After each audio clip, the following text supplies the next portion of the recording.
Okay, welcome back. Yeah, we will talk about the visual components, that is text and image. Yeah, although they are not interactive, non-interactive component. Yeah, we will see what we can do about these components.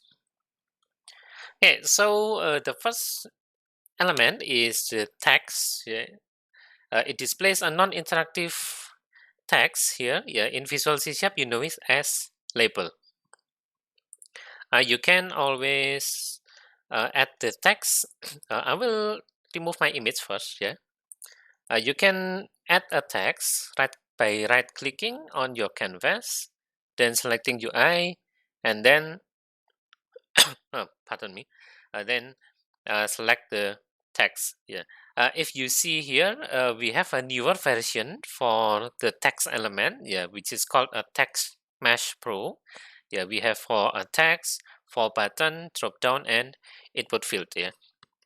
It is actually recommended to use the Text Mesh Pro version because it has more features and it eliminates all inconveniences, yeah, and all bugs that appear by using text, yeah.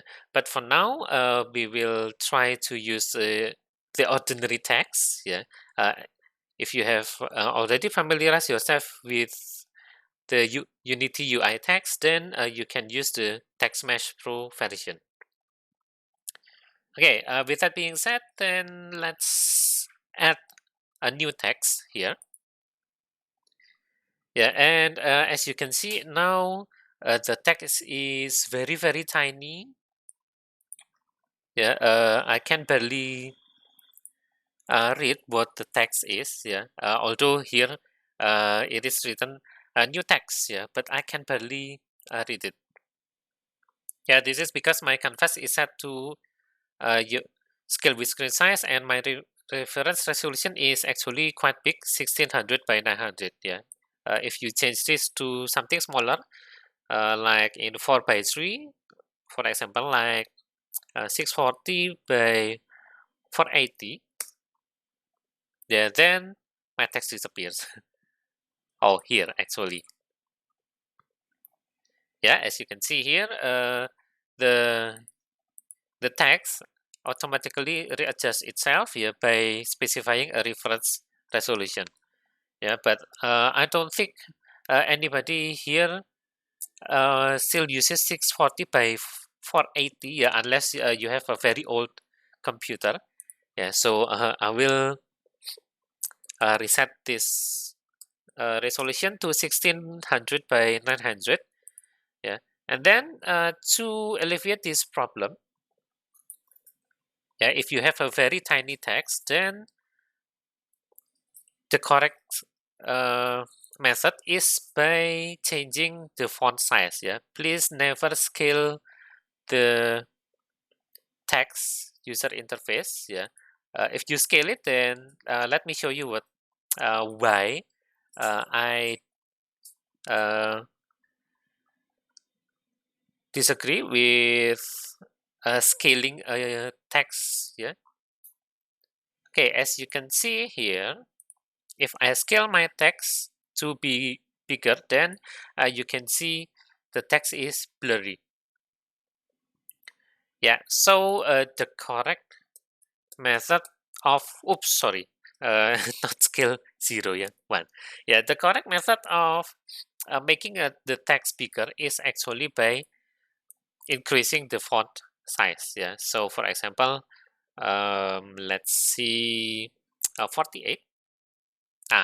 Now as you can see below, yeah, please refer to your game, yeah, instead of your scene, because in scene we can always zoom in and zoom out. Yeah, and if you zoom in on your scene and see that the text is blurry, yeah, don't worry, this is only the scene view. Yeah, the player will actually see our game view. Yeah, so keep that in mind. Yeah, always take a look at the result of your user interface in the game window. Yeah, instead of the scene. Okay, now we have quite properties here. Yeah, you can always change any properties. Yeah, for example, we have a character, sorry, font here. The default is Arial, but if you don't want to use Arials, then select anything. Yeah, any fonts you want. Yeah, this is a bit different, like in Microsoft Word.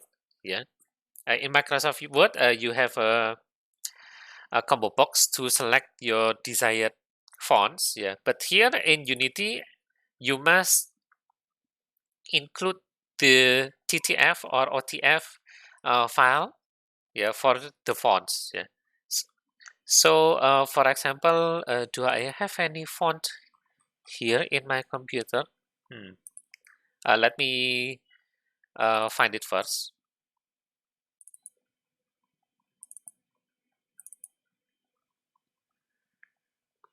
Okay, I don't think I have font here. Yeah, I may have it, but I can't really remember where I put it. Yeah, so for example, if you have any fonts, yeah, you must have the TTF file, yeah, the true type font file, and then you must include it to your assets. Yeah, just make a new folder fonts, then import your font file here. Yeah, why you must import this is to ensure that every player can see the proper font for your text. Yeah, because not every computer have the same font. Yeah, that's why Unity chooses this way. Yeah, to again to ensure that every player will see the correct font for the text. Yeah, if you have already imported your font, then you can just simply drag it to the font property here. You can change the style, normal, bold, italic, or both. Yeah, changes the font size, line spacing, and for the rich text, I will talk about it later. Yeah, the alignment of the paragraph, left side, centered, or right side. Yeah, uh, this is by vertical. It is the top, middle, or the bottom. For the horizontal overflow, yeah, this means that what happens when your text is longer than the placeholder here. Yeah, for the horizontal overflow, the default value is wrap. Yeah, I will type in a text.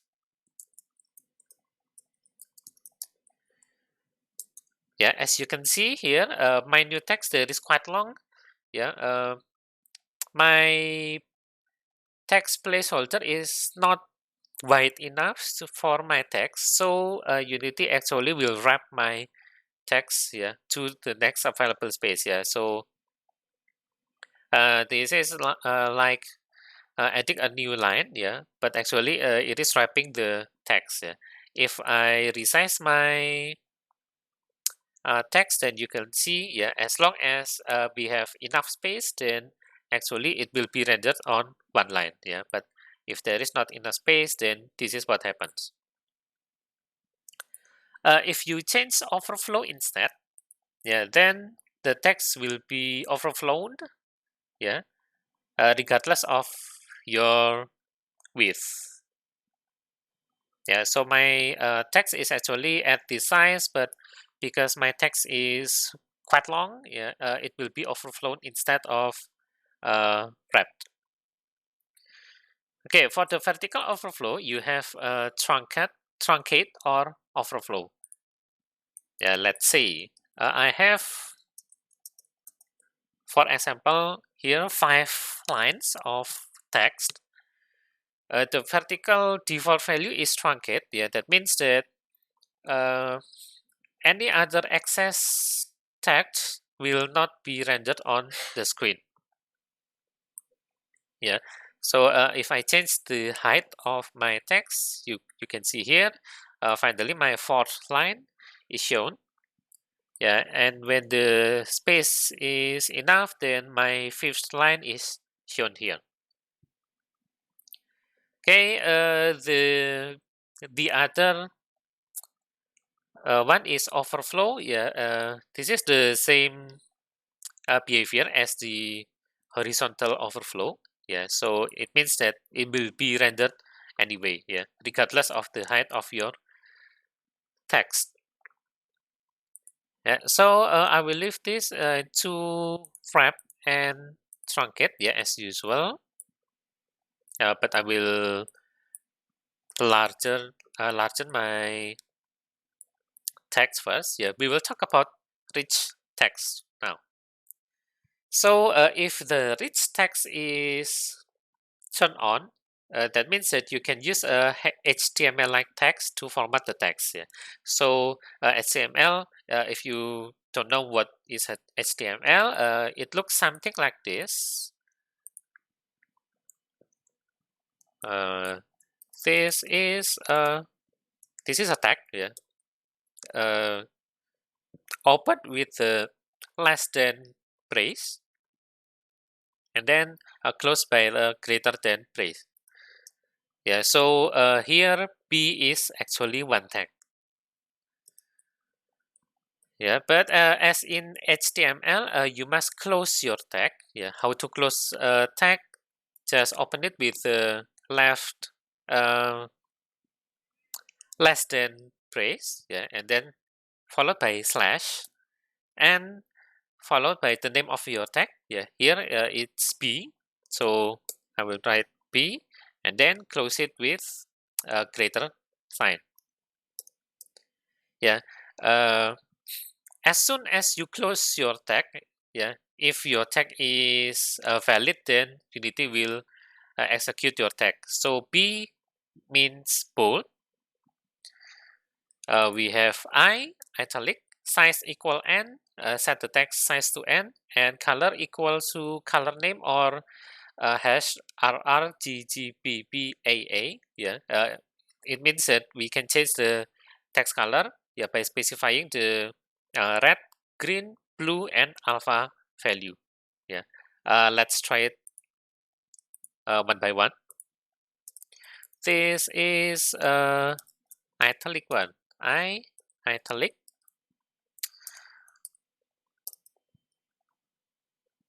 Okay, as you can see, now my word is italicized.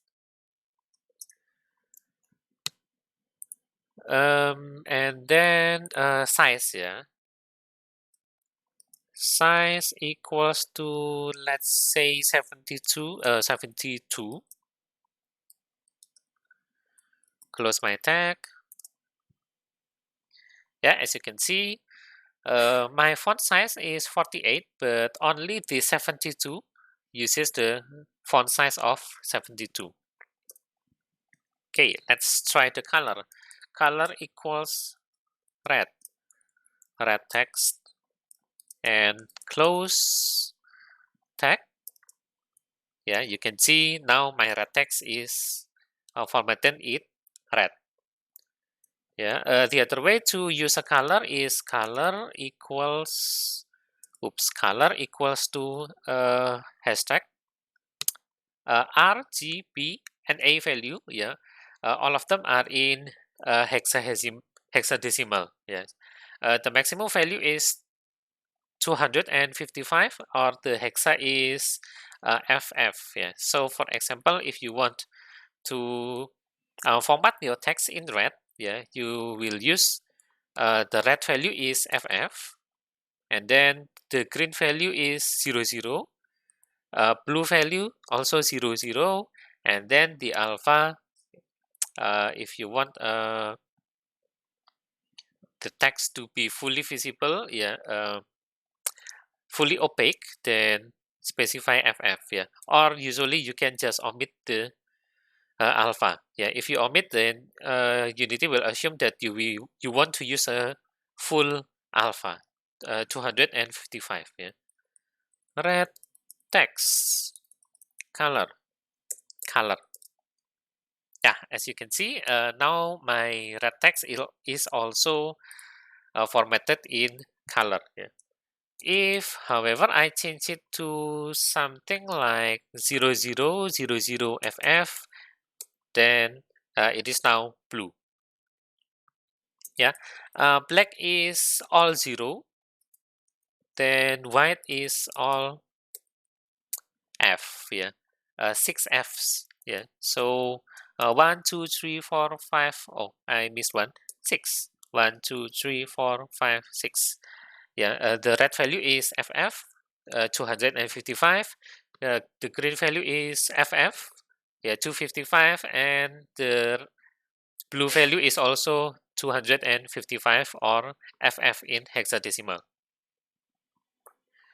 Yeah, okay, so this is how you use the rich text property. Yeah, the available text is BI, size, and color. Okay, I think that's all about text. Yeah, but maybe for now, some of you may wonder. Yeah, this is a very static image. Yeah, as you remember in your Visual C# courses. Yeah, you have a label. You specify the text, then that's it. Yeah, for the duration of your application running, then the label will only display the specified text. Yeah. What if you want to display another text? Yeah, a dynamic text. Okay, let's say that let's assume that we want to display the time. Yeah, time elapsed since the scene has started, or yeah, roughly a timer. But our timer will be counted up. Yeah, so starting from 0 and then moving up to the minutes and the seconds. Yeah, so for example, I want to display a time here. I will just make it bigger. In the format something like 00 colon 00.000. Yeah, the first one is for the minutes, and the second part, yeah, after the colon is for the second. Yeah, up to the 3 decimal points. Okay, how to do that? Yeah, how to change the text property of my UI text? Yeah, dynamically. Then we will need to use or write down our script. Yeah. Okay, let's say that for the preparation, usually I will create a new game object. Yeah, a new game empty object to uh, manage all my user interface scripts over there. Yeah, actually, you can also attach your script in the user interface itself. Yeah, so here you can always add component and then a new script. Yeah, but for easier management, then I will usually use a new game object for my UI scripts. Yeah, that way I am not. I can remember where all my scripts be in. Yeah, in regard of the elements or the hierarchy here. Yeah, because when we create any game uh, in one scene, yeah, this hierarchy will actually be filled very quickly, yeah, with the game objects, and for the canvas, we will have so many user interface elements. Yeah. If I choose to put the script here in the respective UI elements, then it's okay. But later, when I want to search my script, then I will have to screen it one by one. Yeah. Although we can always take a look where the script is being used, yeah, by right clicking and then choosing the find reference in scene. Yeah. So usually I prefer to add a new game object. Yeah. But if you feel like that you don't want to use a new game object, then it's up to you. Okay. So let's say that I will create a new script. I will call it timer. Yeah, and then I will create a new game object here. And I like to call it UI helper. Yeah, because this game object actually helps me to manage my user interface. Yeah, that's why I name it UI helper. And then I will attach my timer scripts to him, the UI helper. Then let's write down the script. Okay, the first thing you want to do when you write a script that will reference any UI elements. Yeah, the first thing you want to do is adding first a new using. There is the Unity engine dot UI. Yeah, here in this namespace, then you will have access to user interface classes such as text, image, slider, and so on. Yeah, and then here I must have a reference to the text. I will call it UI text. Yeah, to the UI text that I want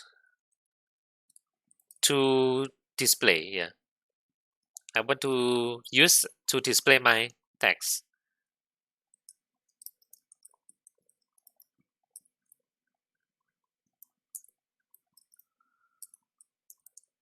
Oops, which text need to be updated. So remember, if you want to change anything on your any user interface element, yeah. So for example here, text. In Visual C Sharp, usually you are required to change the name first. Yeah, and then in the code, you can simply refer to the name. Yeah. So for example, let's say that I rename this to timer text, or usually I think text timer. Yeah. If following the convention from your previous classes, yeah, I think the naming convention is something like this. Yeah, text timer. Yeah, and then in the C sharp, uh, you can refer the text timer immediately. Yeah. However, in Unity, you cannot do the same. Yeah. As you can see here, the Visual Studio cannot find my text timer. Although here in the Unity, I specify my text as text timer. Yeah. So the correct way to do this in Unity is actually to create a new public field. Yeah, which the type is actually the type of the UI elements itself. Yeah, so if you want to refer to the UI text, then use the class, the UI class is text. Yeah, and then for the name, it's anything you want. Yeah, you may name it as text timer. Yeah, following the convention from your uh, algorithm and programming or OOP class, yeah, or in the visual C sharp convention. Yeah, you can name it like this, or you can also name it something like this, timer text. Yeah, so now the variable or the field name is entirely up to you. Yeah, and it does not necessarily be the same as your UI element. Yeah, so here, if I change this to something like timer text, yeah, and notice I use a space here. I can always refer it in my script as timer text.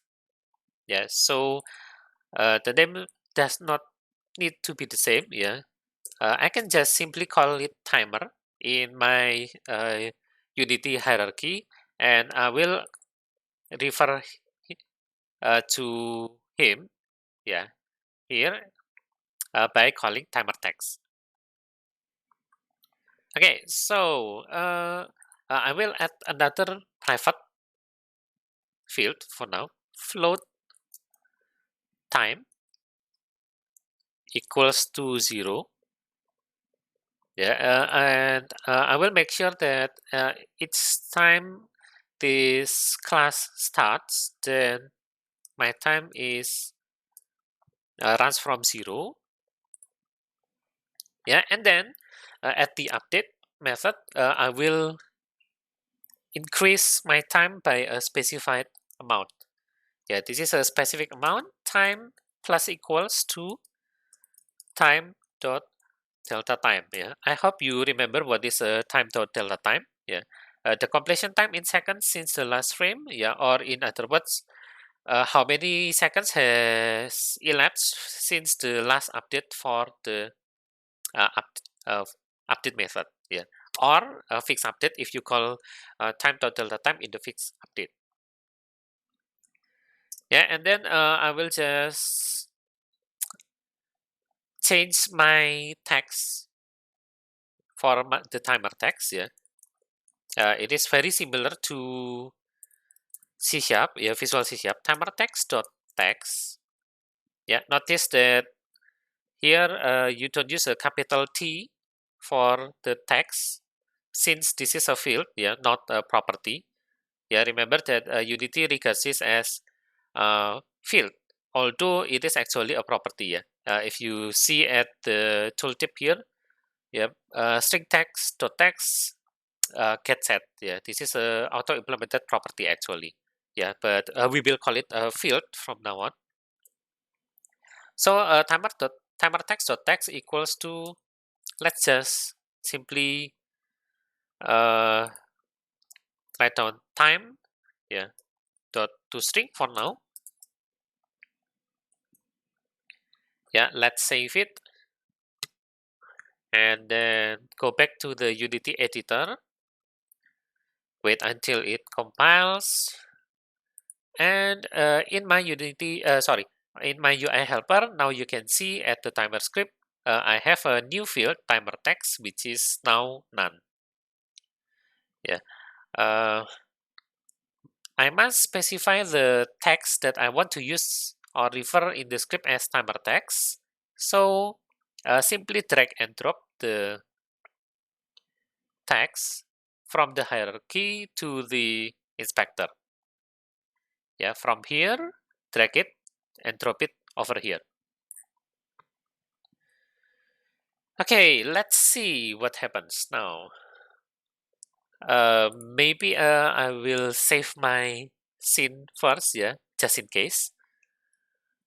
Since let's say yeah, I will just call it UI. Okay, let's run it and see what happens. Okay, now as you can see here, now my timer text updates itself, yeah, every frame with the value of the time field. So yeah, this is how you actually change the text property of any UI text. Yeah, as you can see also in the text property of the text component of the UI text. Yeah, I hope you are not confused here because you need to call it uh, text. Yeah. So this is a text which has a text component which has a text property. Yeah, that's actually the text inception textception. Okay, so as you can see here, the text property also updates every frame. Yeah, so here you have already created a timer, count up timer. Yeah, I will leave it to you to create the countdown timer. Yeah, so for example, you have 60 seconds to complete the course. Yeah, and then when the course starts or the scene starts, the timer will count down to 0. Yeah, I will leave it to you to create a countdown timer. Yeah, please try on yourself. If you have any questions, yeah, as always, don't hesitate to uh, ask your question, yeah, in the comments below or in the classroom or in Google Hangouts group chat. Okay, yeah, but as you can see, the display is not as beautiful as this. Yeah, I initially I want to display it as minutes, colon, seconds, and 3 decimal. Yeah, but my display is now something like this. Yeah, 1 point blah blah blah blah blah. Yeah, 6. I think it's 1, 2, 3, 4, 5, 6. Yeah, 6 decimals. Yeah, how to format like this? Yeah, let's use a string format now. Okay, so we have two components here, the minutes and the seconds. Yeah, but our time variable actually in seconds. So we have two parts. Yeah, we have two parts, the minute and the second. Yeah, you can always introduce two variables. Yeah, uh, integer minute equals to time divided by 60. Yeah, because this is a float. Yeah, time is float as my 60 is integer. So C# says cannot implicitly convert type float to integer. Yeah, we will use helper here. Yeah, we have a math f. This is a class from the Unity.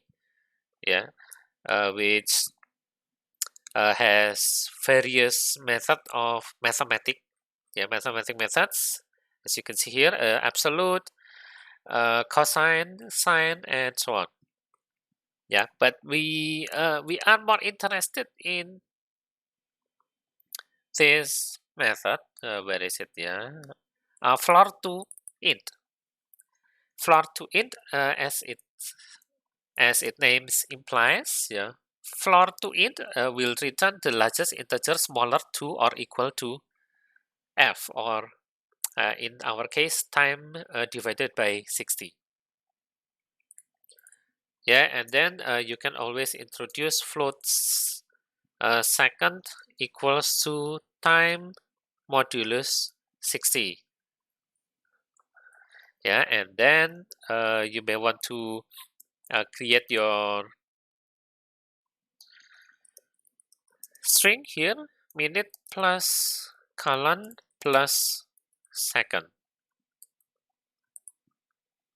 Yeah, something like this. Let's see the result.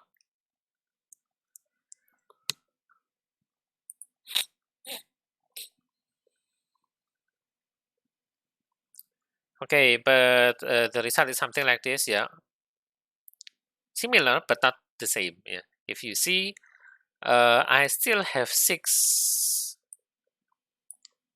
not 6. Yeah, 5 digits, 5 decimal digits for my second part.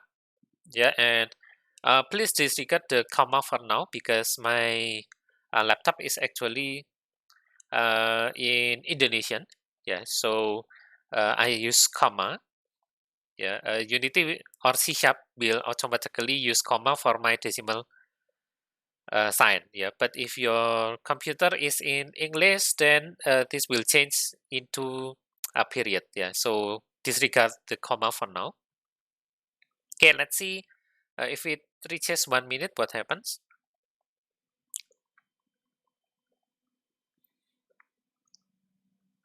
Okay, so it overflows, not overflow, yeah. My minute is now 1 and my second is going back from 0.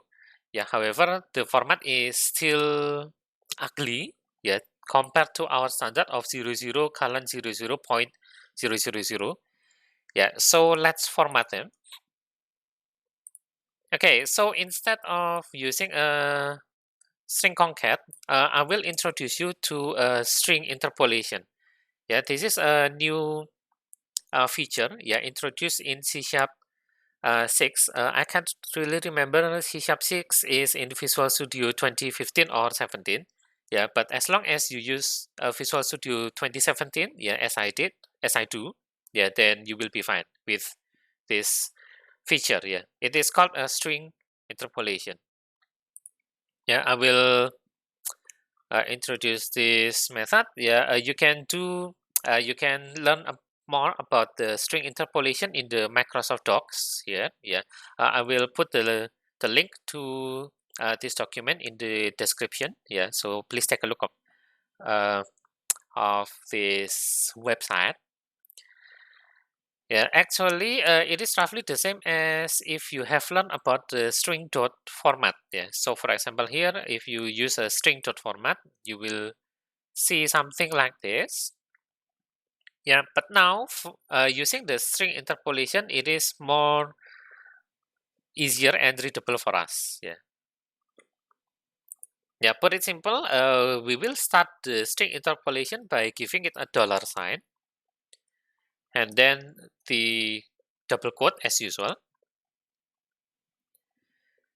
Yeah, and then for the variable you want to display in your string, yeah, enclose them in the curly braces, yeah, like this.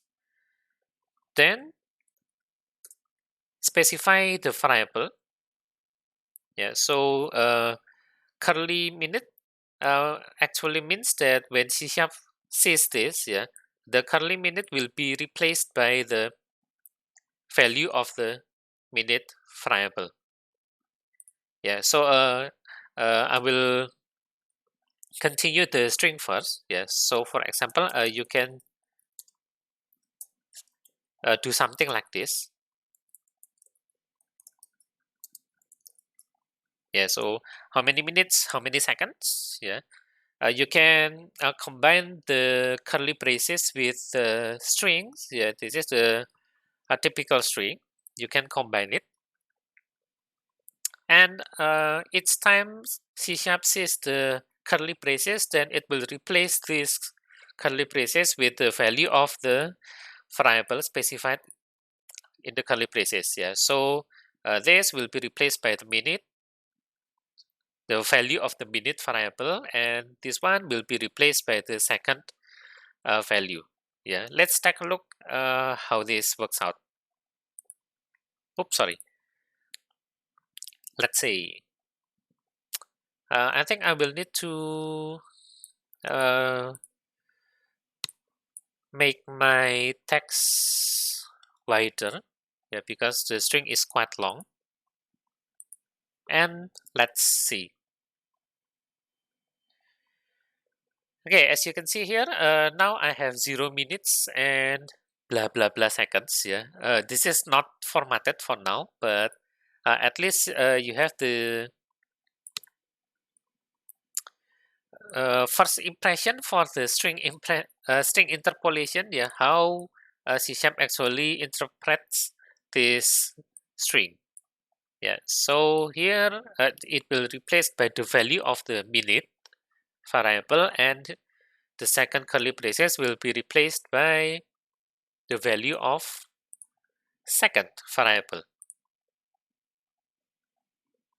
Yeah, so for now, this is the very same as writing something like this. Yeah, timer text equals to minute plus minutes plus how come my second plus second plus string seconds. Yeah, this string interpolation is actually similar to a string concatenation like this. Yeah, but we actually want our text to be formatted like this. Yeah, 00.00. Oh, sorry, 00 colon 00.000. Yeah, as like in games, usually they are formatted in that way. Yeah, so I will introduce you to the formatting now. You can take a look at the document, yeah, also Microsoft Docs, yeah. Please take a look at this link, string composite formatting feature. Yeah, and then you can learn for yourself what is actually meant by composite format string. Yeah, something like this. Yeah, and we have so many format to available for us. Yeah, so for example, for type date and time, we have standard date and time format for enum, for numeric type, and so on. Yeah, because this is quite custom. Yeah, quite a custom format. We will use a custom numeric format strings instead. Yeah, and we will use a zero format specifier. Yeah, it is called a zero placeholder here. Yeah, let's take a look. The description says that it replaces the zero with the corresponding digit if one is present. Otherwise, zero appears in the result string. Yeah, so for example, let's take a look at this. 1, 2, 3, 4.5678. When formatted with 5 zeros, yeah, it will result in 0, 1, 2, 3, 5. Yeah. C# will actually perform rounding here. Yeah, that's why here we floor the division. Yeah, to prevent C# actually rounds it to the nearest integer. Okay, so oops, sorry. We will use this zero placeholder instead. Yeah, I will replace this with colon. Remove the seconds. And then to use the formatting, yeah, after you write down the variable or the expression, yeah, actually, if you have any expressions, you can also specify it in this formatting, yeah, interpolated curly braces, yeah. But for now, we will just stick to a simple variable, yeah, and then after you have write down the variable, follow it by a colon, then the format you want. Yeah. So for example, we want the format to be 00. For the second, we want it as 00.000. Yeah, this will result in something like this. Let's try it out. Okay, let's play, and then oh, sorry, I forgot to save my script, I think. Oh, and I also forgot to delete this expression. Yeah. So let's try again. Okay, play, and yeah, voila, we have something like this. Yeah. Now it is displayed like the common time format. Yeah, in minutes, colon, seconds, point, milliseconds. Okay, so I think that's all for user interface text. Yeah, so you have learned how to change the text dynamically, yeah, via the script. Yeah, remember, you must have the reference to the UI text, which text you need to be replaced. Yeah, and then after you have the reference, then you can always use the text field to change the text. Yeah, so it's simple as that. Okay, let's see whether or not we have a 1 here. Yeah, we have 1 minute and 4 seconds, blah, blah, blah. Yeah. Okay, so I think that's all about text. The next user interface element, yeah, visually, we want to talk about is the image, yeah, and we have also the companion that is a raw image, yeah. So, what is the different? What are the differences between image and raw image? Yeah, this table shows you. So for the image type is actually a sprite. Yeah, sprite is a common name. Yeah, we refer to any images which will be displayed in our game. Yeah, so sprite is used instead of image. Yeah, image is a user interface component. And then for the raw image, it requires a texture. For the animation, image has a richer animation features. So, yeah, in the meantime, raw image less has a less rich animation. Yeah, but the important part or the interesting part for image, yeah, for the property called filling, image support the filling image, but the raw image does not support a filling image. Yeah, what is a filling image? We will talk about it later. So for now, you can leave the raw image. We will not use a raw image. Yeah, we will use a image instead. Yeah, and I must stress this enough. Be very careful when adding the UI image. So let's say that you have already imported some images. Yeah, here I have already imported beforehand. Yeah, maybe from the previous course. I think this is from the a particle system topic. I think, yeah, I have imported the texture for my particle system. Yeah, and then for the scores, yeah, I have imported some images. Yeah, over here. Yeah, to actually add the image, do not drag your image directly from assets to your scene. Yeah, if you do that, this will happen instead. Okay, sorry, this is a texture, so I cannot simply drag and drop it to the scene. Yeah, instead, I must change the texture type first to sprite. Yeah, this is another thing to keep in mind when working with user interface image. Yeah, you must use or you must specify the texture type. Yeah, instead of default, you must change it into sprite, 2D, and UI.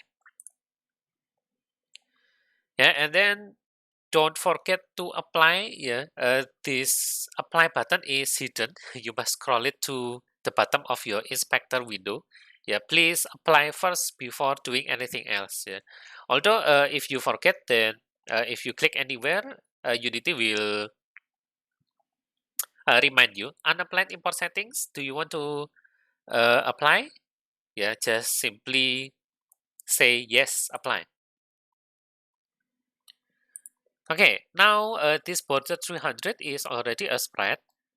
Yeah, if you drag and drop your image or your sprite into the scene, yeah, you will get a sprite instead of user interface image. Yeah, as you can see here, I have my border 300 outside the canvas.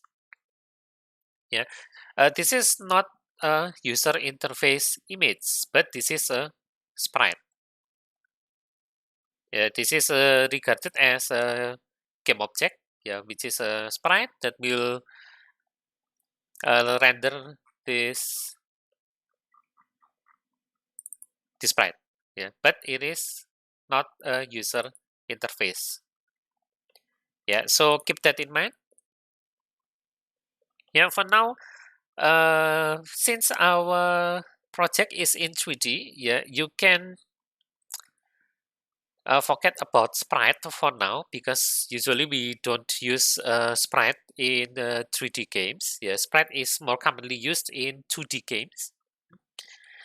Yeah, so please forget to drag and drop your sprite from the asset window to the scene. Yeah, don't do that.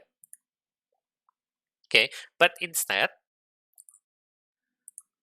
just add a new user interface image. Yeah, this is the correct way to display an image in your UI. Yeah, and then uh, at the rand at the inspector window, you will see the image component and the source image. Yeah, this is where you will drag and drop your image to source image. Yeah, so that is the correct way to display an image to the user interface. Yeah, always remember to add the UI image first. Yeah, and then drag your sprite from the project window to the inspector window. Yeah, the image component, look at the source image property. Yeah, and then drag and drop it over there. Yeah, that is how to add an image. Okay, so now let's take a look at this component here, the user interface element of image. We have 4 different types of image. Yeah, the first one is simple image. It is displayed as it is. Then we have a sliced image, which uses a nice slice. We will talk about it later.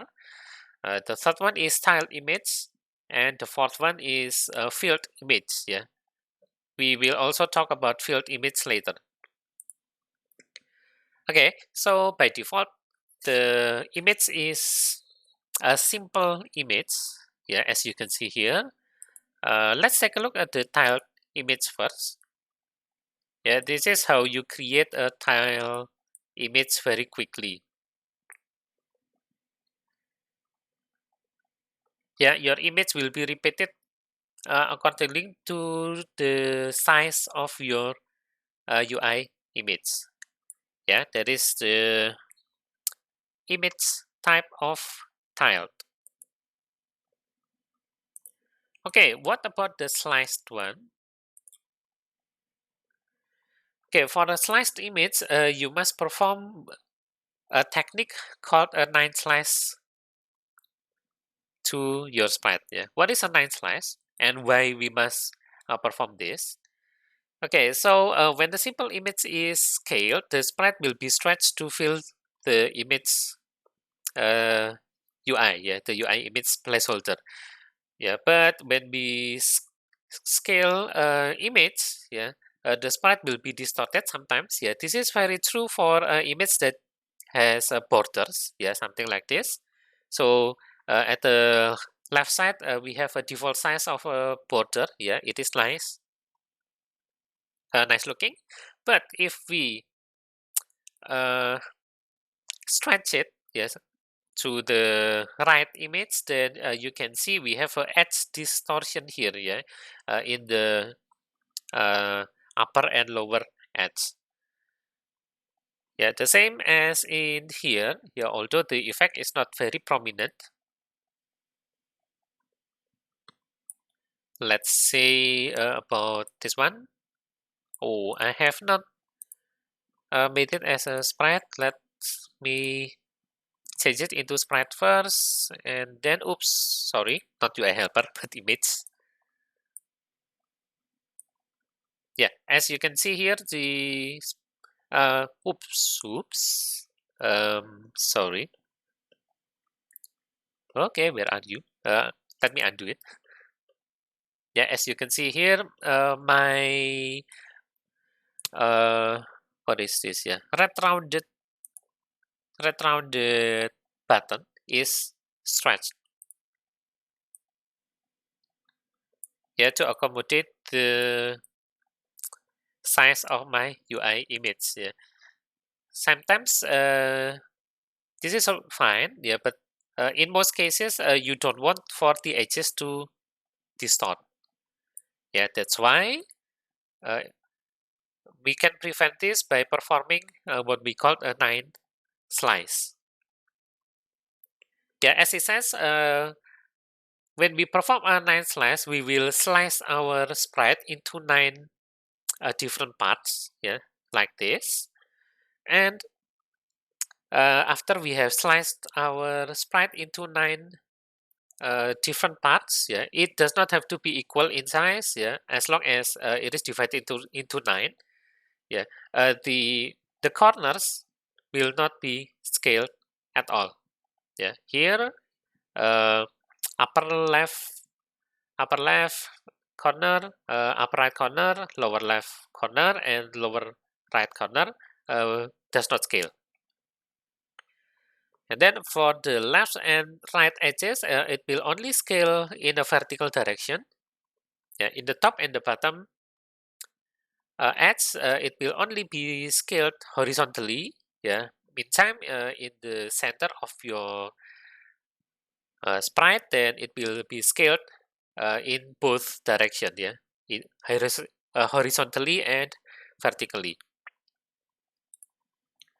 Okay, so I think I will not use this red rounded button. I will use this short burst instead, and you will see the difference. Yeah. So, oops, wait. Huh, why is it normal map? Yeah, it's a sprite.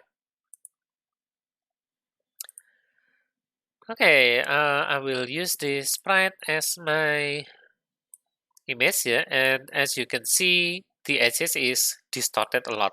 Yeah, I don't want this. To prevent it, then I must perform a 9 slice to my sprite. Okay, how we do a 9 slice? First of all, select your desired sprites here that you want to 9 slice, and then go to the inspector. You will find the sprite editor button. Yeah, leave all the settings as it is. Yeah, and then just click the sprite editor button.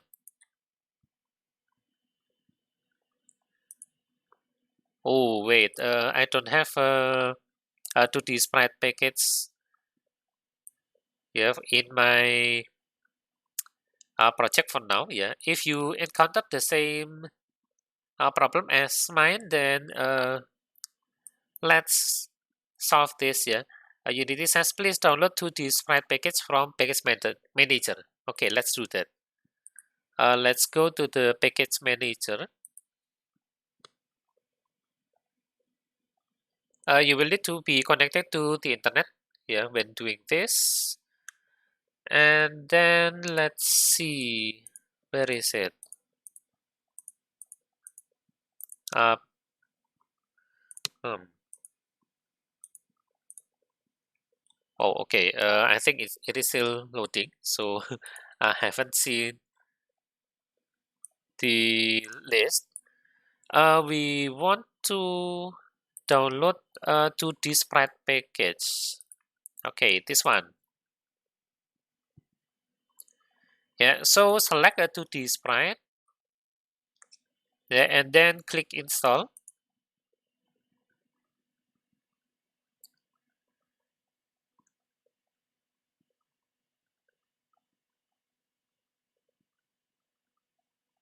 Yeah, and then wait until Unity finish this importing process. Yeah.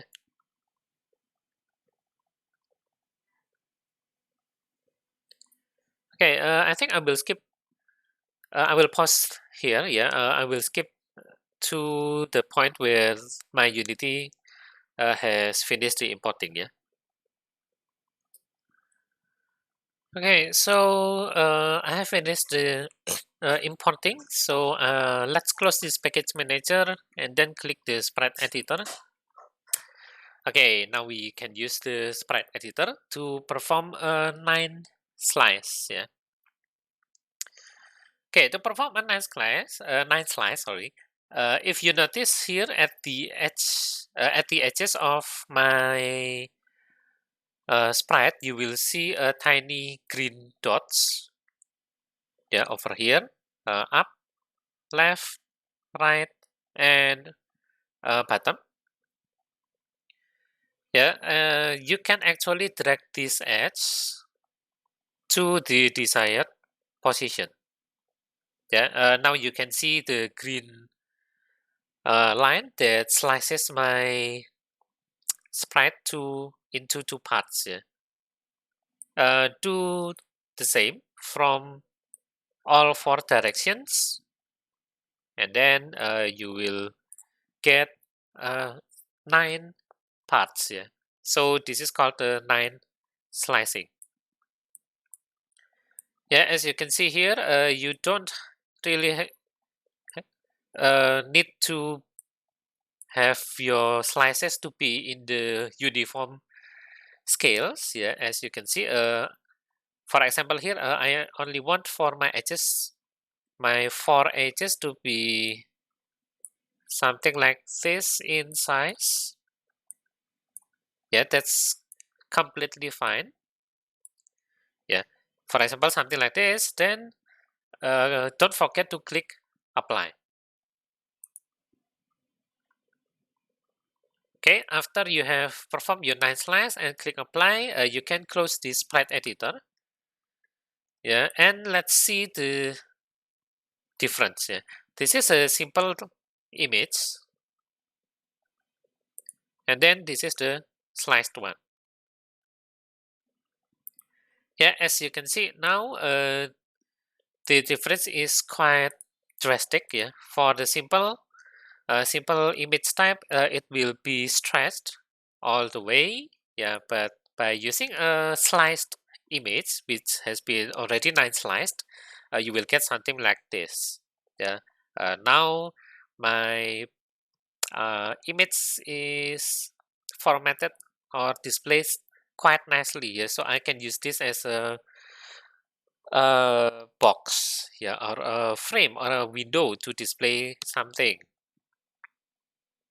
Yeah, so there is a difference between simple and sliced. Okay, the last type is the filled image. Yeah, this is the interesting type of image. Yeah, you can use this to create a progress bar. Yeah, so for example, like loading bar, health bar, mana bar, and so on.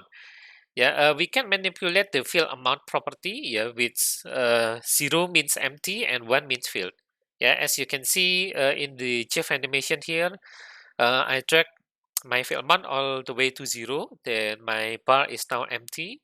Yeah, but if I drag the fill amount to 1, my bar is now filled in. Okay, let's try it. Yeah, you can use any image you want, or I will provide all of these images to you in your Google Classroom. Yeah, as usual. I will delete my image. Yeah, let's say I want to create. Uh, let's see. I have a player health bar here and the player health frame as well. Yeah, let's try that. So this is only for management only. Yeah, I will create a empty game object health bar, and then I will create the 2 images over my health bar. Yeah, so where is the image here? This is for the frame first. Yeah, remember that in Unity, yeah, your user interface will be drawn uh, as it is in the hierarchy. Yeah, so for example, my timer will be drawn first, and then the helper. Yeah, if it has children, then frame will be drawn first, and so on. Yeah, so that means you must be careful. Yeah, so for example, if I drag my helper over my timer, yeah, it will actually be drawn over the timer. Yeah, maybe sometimes this is not what you want, but we can use this to our advantage. Yeah, that is to create the bar. Yeah, so we draw the frame first, and then we will draw the filling. Okay, let's drag and drop this player health frame first. Yeah, and then specifying its size. Let me drag this health bar first. Yeah, to somewhere I can see clearly. Yeah, for example, like here. And then for the frame, I must adjust the width and the height. Yeah, as you can see here, it is quite distorted because the size is actually 32 by 5. Yeah, but instead of writing down the width here and then change it to 32 and height to 5, you can also click this button, yeah, set native size, and then my frame is gone. Okay, uh, let's see here. Yeah, the frame is actually very small. If you see here, yeah, it is not completely gone, but it is very small in size. Yeah, so instead of 32 by 5, let me multiply this by 10, 320 by 50. Yeah, although you may see that my bar is distorted. Yeah. Okay, let me use another bar. Maybe this one is more appropriate. Yeah, I have a panel game loading frame. Let me use that. Yeah, this is more uh, high resolution, I think. Yeah, set native size. Okay, I think it is big enough. I will reset the position to 0 and 0, and then I will also make my health bar to be the same width with my frame. Yeah, 294 by 28. 294 by 98.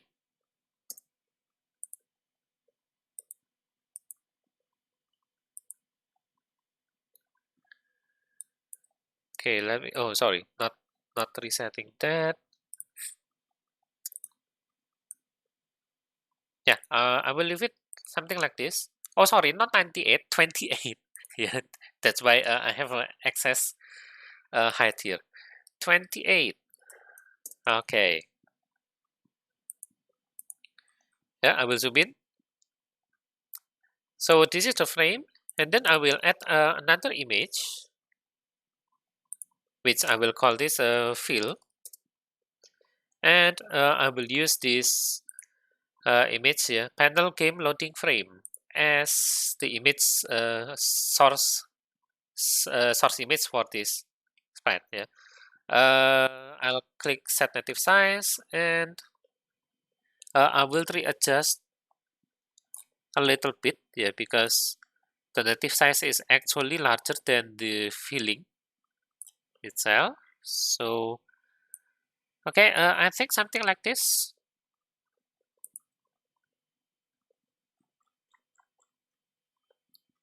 Yeah. Okay. I'm happy. But maybe I will scale it by 2. Yeah. Okay. This is much better. Yeah. Okay. Now for the fill image, let's change the image type from simple to filled. Yeah, and then for this bar, it is obvious that this is a horizontal bar. So we can change the fill method. Yeah, we have 5 types: horizontal, vertical, radial 90, radial 180, and radial 360. The default one is radial 360, but let's change it into horizontal. Yeah, we will try other fill methods later.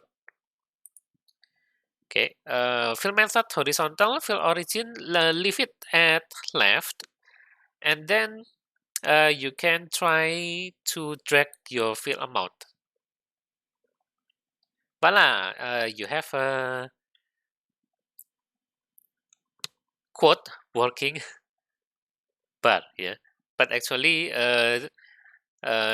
usually you will want to change the fill amount yeah, dynamically via script. Yeah, later I think we will try to do that. Yeah, but for now, let's familiarize ourselves with many types of filling for the field image. Yeah, this is the field amount. Sorry, this is the horizontal bar.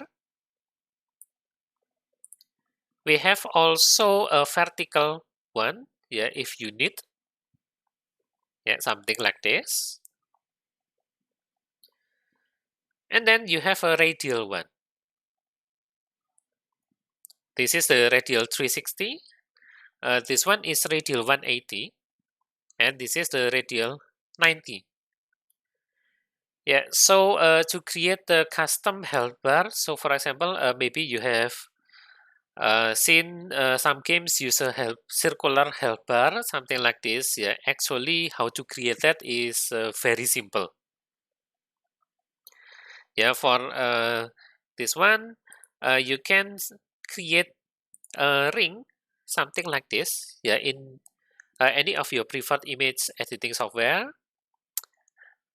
Yeah, and actually, you can also create without using uh, without editing such kind of image. Yeah, actually you can, but I will leave you to figure out how to do that. Yeah, but for now, uh, please use the round 360, round 180, and round 90.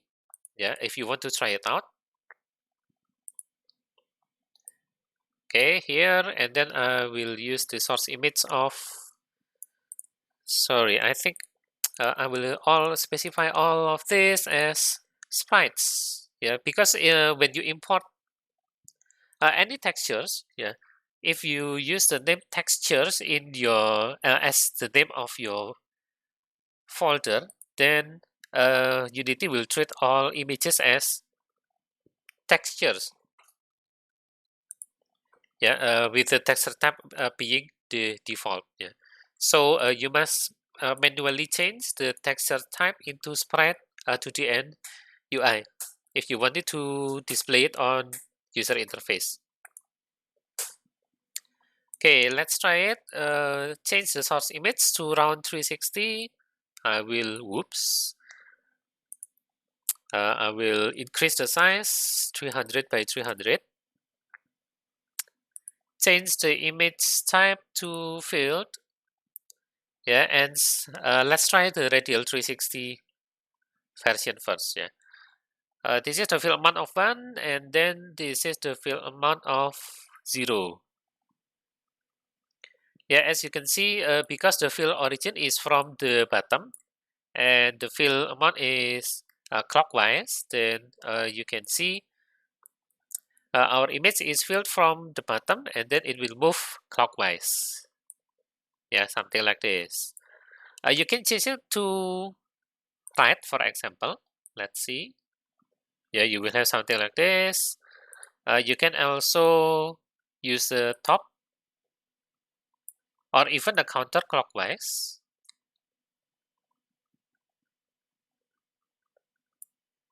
Yeah, and so on.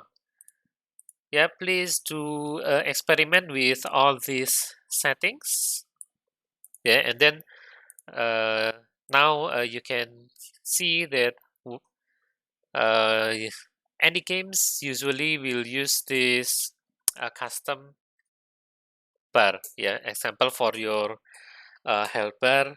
Yeah, some games may prefer to use a horizontal bar like this. Yeah, but many others will use a specific one. So, for example, like using a radial 360. Yeah. Also, by using this method, yeah, if you see some games, usually in the skill-based games, yeah, if you see the icons for uh, the icons for the games, yeah, let me search for one example of any games in the YouTube. But yeah, let's say that. Okay, let's try Mobile Legends. I don't play Mobile Legends, so please forgive me if my first guess is incorrect. Let's say this one. Ah, yeah, pardon the ads.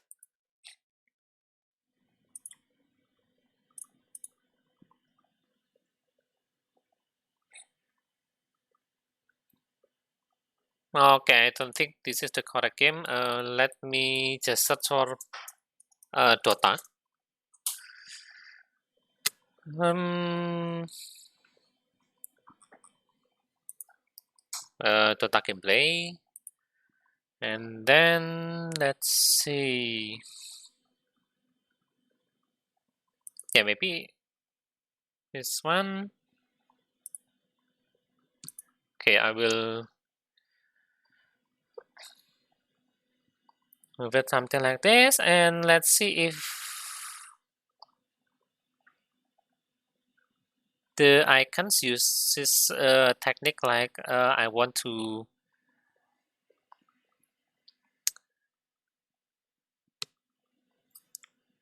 Hmm. Oh, I just missed that. Wait.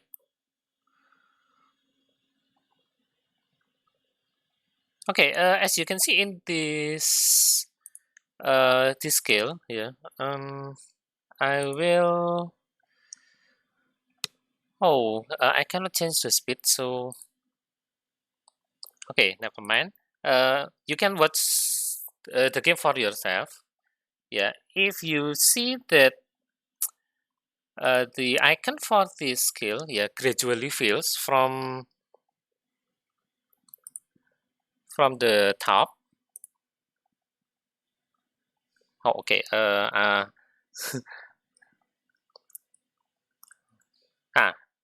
something like this. Yeah, as you can see in the skill icon, yeah, it gradually fills until it is ready.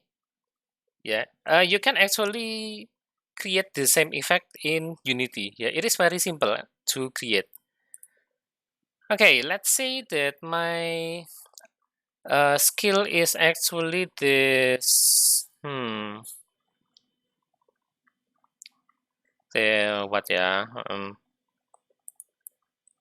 Yeah. Let's pretend that this is a skill. Yeah. Then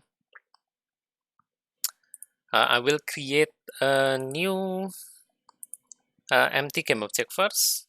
Let's call it a skill with the size of. I wonder if 100 by 100 is big enough. Yeah. Let's say. And then I create the image first. This is the skill icon. Okay, I will use this short pause for my. Oh, sorry. It is a sliced one, so I will make it a simple. I will drag it. Oops, not drag the anchor, but I will drag it to here. Yeah, for you to easier look at the icon. Yeah, and then I will create another image on top of my skill icon, but I will specify my source image by this image. Yeah, I have created one by one image. There is a black square. Yeah, if you can see, if you see here, is it is actually a one by one pixel image. That is black. Yeah, entirely black. Yeah, I will use it over here, and then I will crank down the opacity. Yeah, let's say to 150. And then I will change the image type to, let's say, the field radial 360, fill amount from top, and this is what you got. Yeah, although this is in reverse. Yeah, actually Yeah, actually, you must. If you take a look at the Dota 2 video, yeah, it is the reverse effect. Yeah, this is the correct effect. Yeah. So if we set it with the image type of field radial 360, the origin is top, field amount is 1, but counterclockwise. Yeah, 1 means that your skill is not ready. Yeah, you have already used the skill. Yeah, and then for X amount of time, yeah, you will gradually decrease your field amount. Yeah, until the field amount is 0. Yeah, only then uh, we can disable this image. I will rename it to cooldown. Yeah, yeah, yeah, and then you can disable this cooldown, and in order that for the user can actually click the icon. Yeah, yeah. Actually, for the icon, we will use a button. Yeah, not necessarily an image. Yeah, we will talk about the button later in the next section. Yeah, and then you can also add UI text over your over your cooldown. Yeah, this is the cooldown. I will call it the cooldown mask, and then this is the cooldown text. Font size is 48 maybe, and 0. Width height is 100 by 100. Let's make it centered. Yeah, maybe 10. Yeah, something like this. Yeah, so you can gradually, yeah, decrease the fill amount. Okay, the text is not very clearly. I will change it the color to, let's say, maybe red. Yeah, and then you gradually decrease the fill amount of this mask. Yeah, and you will decrease also the text, yeah, cooldown text by the actual second. Yeah, we will try it later. Okay, so you can already, oops, I have already closed my YouTube. Yeah, so you can create the skill icon very very easily in Unity. Yeah, with by using the field image of radial 360, the origin is top and the field amount is 1. Okay, now let's say that the skill is ready in 10 seconds. Yeah, I will leave it to 10, but we will actually refer the some property here. Yeah, I will attach a new script here. Maybe I will call it skill, and then each time, yeah, it will count down to 0, and uh, during the countdown, I will decrease the mask gradually and also update this text. Yeah, let's do that. Okay, I will create a new script. I will call it skill. Yeah, and then instead of attaching this to the UI helper, yeah, I will attach it to this parent instead, yeah, to the skill game object instead. Okay, let's update it. Add another using Unity engine.ui. Yeah, and then instead of specifying the cooldown mask and cooldown text as we did previously in the timer script. Yeah, instead of a public field, I will just create a private field. Yeah, now this is a references to the cooldown mask and text. I will create an image cooldown mask and a text cooldown text. And then I will create another float. Let's call it skill cooldown equals to something. Yeah, for example, like 10.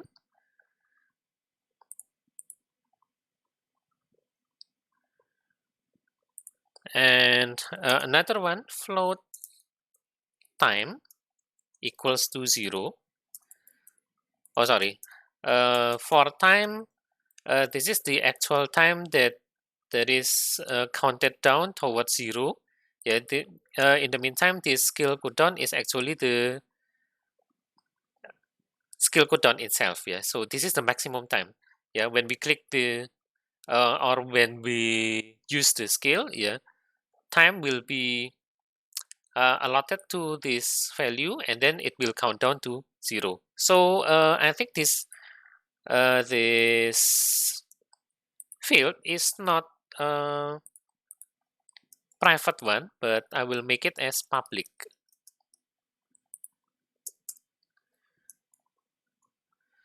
Okay, and then at the start, yeah, let's assume that this skill is automatically be used, yeah, when the cooldown reaches 0. Yeah, because we have not already learned about how to actually click this image. Yeah, we will use a button, yeah, instead of image. So for now, let's assume that this will be automatically used each time the time reaches 0. Yeah, so for the first time, I will assign time equals to skill cooldown. And then we will get the actual references. References to cooldown mask and text. Yeah, cooldown mask equals to, okay, let's take a look at this hierarchy over here. Yeah, our script is attached to the skill game object, and it has 3 children, which is skill icon, cooldown mask, and cooldown text. Yeah, in the skill script, we actually want to reference to this cooldown mask to the image component because we want to actually modify the field amount. Yeah, how we do that? Yeah, notice that this skill game object has 3 children. Yeah, the first children are the index 0. Children index 0 is the skill icon. The second children index 1 is the cooldown mask, and then the third child, yeah, is the cooldown text. Yeah, this is the index 2. So we can get the child for this skill game object, yeah, specifying the correct index, and then we will get the correct component. Okay, to do that, I will use this method game object dot get child first. Oh, sorry, not game object. Transform get child index 1. Yeah, to actually refer to the cooldown mask because cooldown mask has the child index of 1. And then I will change it by the get component method. Oops. Get component method by specifying the type of image. Yeah, and actually I must be careful that my cooldown mask may be null, but for now I am completely sure that transform.getChild actually will refer to my cooldown mask Yeah, and then the cooldown mask actually has the image component, as you can see here. Yeah, it has a image component, so I am sure that this cooldown mask will not be null, so I can leave it as it is. Yeah, do the same for the cooldown text, equals to transform dot get child, but this time give 2 as an index, get component text. Yeah, now I can specify that cooldown mask dot fill amount equals to 1, and then cooldown mask dot, oh sorry, not cooldown mask, cooldown text dot text equals to time dot to string. Yeah, and then at the update method, I will decrease my time, yeah, for each frame again with time dot delta time. Oh, sorry. For now, I think I will format my time to not display the floating decimal. Yeah, I can just simply pass the F0 to the toString method. Yeah, this implies that I want to format my time into a string. Yeah, because it is a float, I will give it F, and I don't want any decimal point, so I give it a 0 here. So F0 means please format my floating point variable into string with no decimal points at all. Yeah, that is the meaning of F0 here. Okay, go back to the update method. I will decrease my time for each frame, and then uh, if time less or equals than 0 float, I will reset my time to the skill cooldown. And now here, let's change the cooldown mask to the fill amount. Yeah, we must change this into the normalized value of 0 and 1. Yeah, how we do that? Yeah, it is actually simple. We can just divide our time with the skill cooldown. Yeah, and then for the cooldown text itself, I will just simply copy my time to string F0. Okay, everything is done, I think. Let's go back to the Unity. And then I will leave this skill cooldown at 10, and let's see what happens.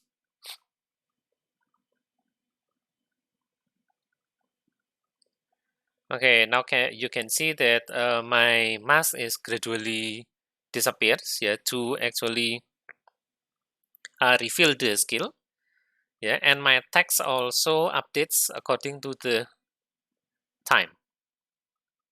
Yeah, and because this is auto, uh, let's say it is an auto used skill. Yeah, every time the cooldown reaches 0, then it will be automatically used. Then it will loop itself. Yeah, but later uh, in the game, yeah, you can implement the correct logic to actually stop the animation.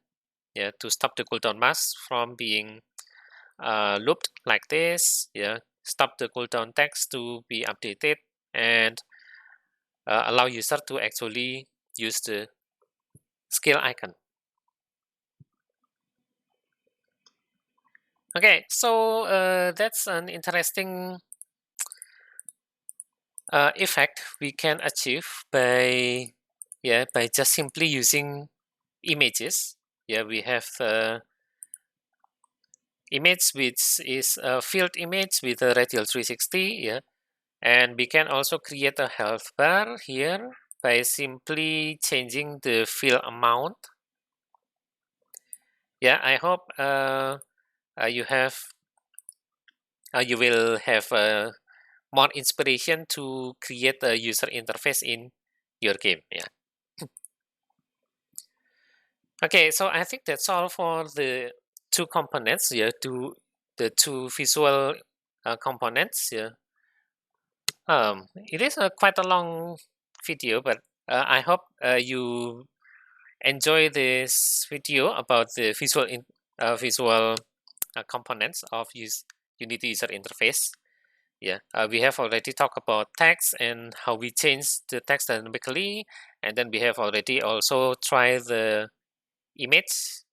Yeah, going through the all types of image. Yeah, and specifically we have also created a simple skill icon. Okay, in the last part of this course, we will talk about the interactive components, which is the button and the slider. Yeah, I hope you will stick around and continue to the next video.